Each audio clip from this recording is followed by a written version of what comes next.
Hey guys! For today's video, I will show you how to use Groupwatch on Disney+. To begin, access the application on your mobile device. Next, select the avatar icon located at the bottom of the screen, which is the final one. From there, choose your avatar and select Edit Profile. And finally, click on your avatar once more. Continue scrolling until you locate the group, specifically the Watch Plus Share Play section. Toggle it on by tapping on the corresponding button. Afterwards, input your password and confirm your selection.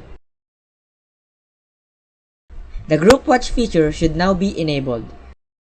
To return to your homepage, press the designated button, and once there, select the movie that you wish to watch with your friends and initiate the streaming process by tapping the group watching button located in the center of the screen.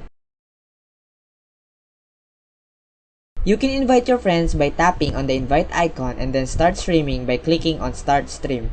So there you have it. Thank you for watching and please don't forget to subscribe.